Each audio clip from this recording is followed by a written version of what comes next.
లేదు సార్ కనబడతలేదు.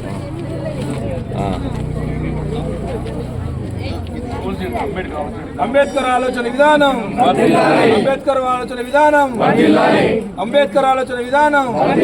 జై భీమ్, జై భీమ్, జై భీమ్.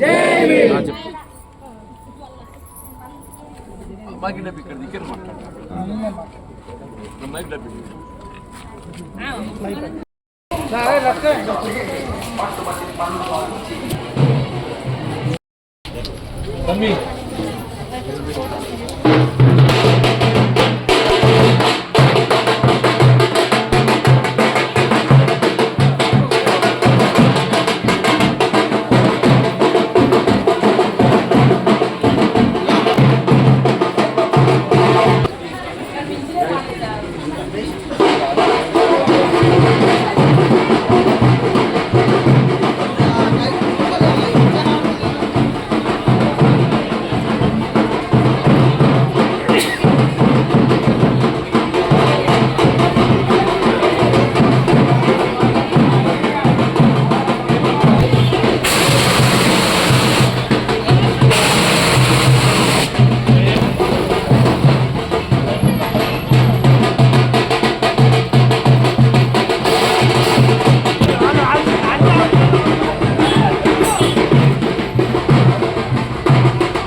ఈనాటి ప్రచారంలో భాగంగా విచ్చేసినటువంటి గవర్నమెంట్ పెద్దలు, మన జగిత్యాల ఎమ్మెల్సీ గారు, మాజీ ఎమ్మెల్సీ గారు, మినిస్టర్ గారు, వారికి ప్రత్యేకమైన ధన్యవాదాలు చేస్తూ, అదేవిధంగా విచ్చేసినటువంటి బాండశంకర్ గారు, అదేవిధంగా బిట్ట ప్రకాష్ గారు, ఈ వాడకట్టు ప్రజలారా, మహిళలకు, ముఖ్యంగా మహిళా సోదరి మహిళలకు ధన్యవాదాలు చేస్తూ, ముఖ్యంగా ప్రకాష్ గురించి మీకు తెలియదు కాదు, గత 40 సంవత్సరాల నుంచి తను కష్టపడుతూ ఉన్నాడు. ఈ వాడకట్లో అనేక కార్యక్రమాల్లో ముందుండి 30 సంవత్సరాల నుంచి ఒక పార్టీని నమ్ముకొని మరి ఆ పార్టీలో పనిచేయడం జరుగుతుంది. మరి తనకు మొన్న బీఫామ్ వస్తుందని మన 42వ వార్డు తల్లి ఇక్కడికి వెళ్ళేదైతుందో మన సోదరుడు పిట్ల ప్రకాష్. వాస్తవంగా నాకు 40 ఏళ్ళ సూపతవ్వ అది చదువుకున్న పిల్లలు అప్పటికెళ్ళి. ఇప్పుడు మన పండశంకర్ చెప్పింది కదా, ఎన్నికల వీళ్ళు ఏదైతుందో నేను మొదటిసారి పోటీ చేసేప్పుడు గోడలు రాసిన్నావా. అప్పటికెళ్ళి నాకు ప్రకాష్తోని సాన్నిహిత్యం. అని ఒక విధంగా చెప్పాలంటే ఇక్కడ బాలాజీ తాకిసి వాడాలా, కాంగ్రెస్ అంటేనే ప్రకాష్, ప్రకాష్ అంటేనే కాంగ్రెస్. తర్వాత ఆయనకు సోపతి కృష్ణ వచ్చి ఎప్పుడు ఏ ఎలక్షన్ వచ్చినా పోలింగ్ బూత్ కాడ కానీ, ఏజెంట్ కానీ, ప్రచారం కానీ, డోర్ టు డోర్ కానీ, వీళ్ళ కాంగ్రెస్ పార్టీ చేపట్టే ఏ కార్యక్రమం అయినా ఇవాళ ఏదైతుందో ముందుండి మరి జెండా మోషన్ ఏదైతుందో మన ప్రకాష్, తర్వాత కృష్ణ అని చెప్పండి. వీళ్ళ వాస్తవంగా టికెట్ ఎవరు రాసిస్తారబ్బా? ఏ రాజకీయ పార్టీ అయినా పార్టీకి పనిచేసిన టికెట్ రావాలని కోరుకుంటాం. ఏ పార్టీ కానీ తల్లి. ఇలా కాంగ్రెస్ పార్టీ ఏదైతుందో నా సుదీర్ఘ ప్రజా జీవితంలో 4 దశాబ్దాలబ్బా, 4 ఏళ్ళు నన్ను చూస్తుండు తల్లి. ఇలా ఓటు గెలవడం, ఓడటం అదృష్టం తల్లి. నేను ఓటు గెలిచినా ఓడినా ఇలా జెండా తప్పినానబ్బా. వెళ్ళి పరిస్థితి ఎందుకు రావాలి అంటూ నేను చేసే తప్పేంటి, పాపమైందబ్బా అంటూ నేను 4 సార్లు గెలిచిన, 4 సార్లు ఓడినా అయినా కాంగ్రెస్ జెండా నీడని ఏదైతుందో కాంగ్రెస్ పార్టీ బలోపేతం కొరకు 2014లో అయితే మొత్తం తెలంగాణ అంతా పోయి వాళ్ళు టీఆర్ఎస్ వాళ్ళు కారు గుర్తు గెలిచిందమ్మా. వాళ్ళు ఉమ్మడి 3 జిల్లాలు ఆదిలాబాద్, కరీంనగర్, నిజామాబాద్ 32 స్థానాలు ఉంటాయబ్బా. 32లో 31 ఓడిపోయింది, ఒక్కటి గెలిచిన తల్లి ఒకే ఒక్కటి అబ్బా. అని ఇప్పుడు సినిమాలు చెప్పినట్టు నాకు ఒకే ఒక్కటి అబ్బా. ఆయన నిలబడి పోరాటం చేసినా కానీ ఏదైనా తల వంచానబ్బా.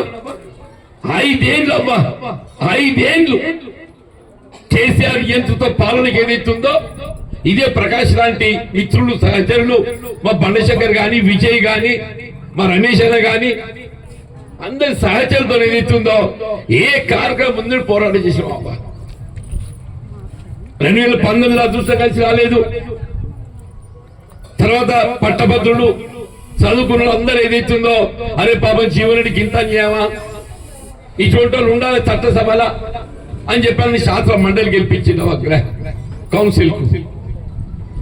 5 ఏళ్ళు పోరాటం చేసిన 5 ఏళ్ళు మళ్ళీ ఒకే ఒక్కరిని అబ్బా, ఒకే ఒక్కరిని మొత్తం శాసన మండలిలో కాంగ్రెస్ పార్టీ పక్షాన ఒకే ఒక్క శాసన మండలి సభ్యుడిని నేను తల్లి అంటుండే.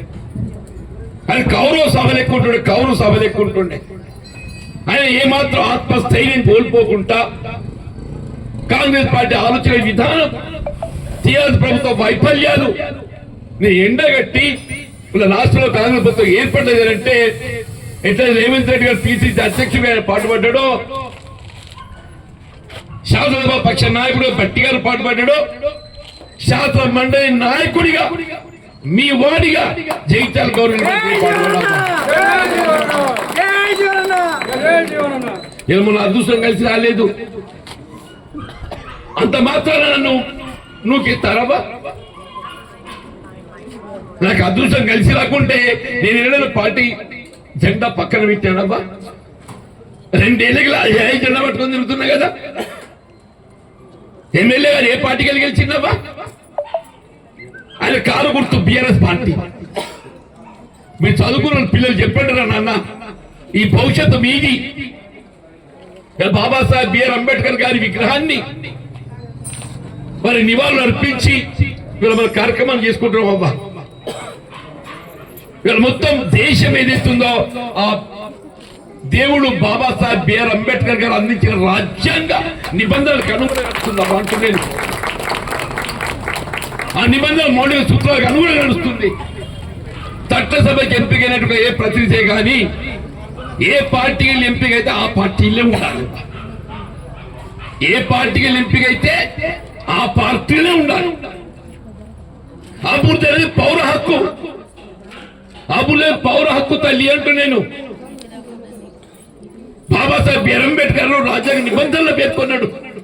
ఎవడే మెహర్బానీ కాదు.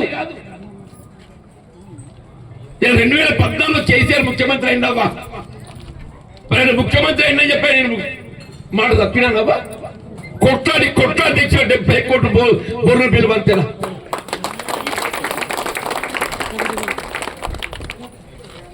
నీవు కొట్లాడే ధైర్యం లేనోడివి. ఏమనంటే అభివృద్ధి ఏంటి? అభివృద్ధి పక్కింటుడి కన్నవేసుడా? అవును తల్లి, అభివృద్ధి అంటే ఏంటి? పక్కింటుడి కన్నవేసుడా అంటున్నా నేను. మళ్ళా బిఆర్ఎస్ పార్టీ, నేను పార్టీ మారలే, నా విపత్తని బిఆర్ఎస్ కి ఓటేస్తా. మరి మా కాంగ్రెస్ అంతర్గత వ్యవహారాలను ఎందుకు జోక్యం చేసుకుంటున్నావు అబ్బా? కాంగ్రెస్ అంతర్గత వ్యవహారాలలో ఎందుకు జోక్యం చేసుకుంటున్నావు? నీ సంసారం నీది. ఇంతమంది ఉన్నారు అబ్బా తల్లులు, ఎవరి సంసారాలు అనుకున్నాయిలే బాబా. అందరూ ఏం కోరుకుంటాం? మన సంవత్సరాలు పంచుకున్నాను కోరుకుంటాం. నీ సంవత్సరం చక్కగా చేసుకోరా నాన్న. నీ సంవత్సరం చక్కగా చేసుకోక నువ్వు పక్కింటి సంవత్సరం ఎందుకు చెడగొడతావు?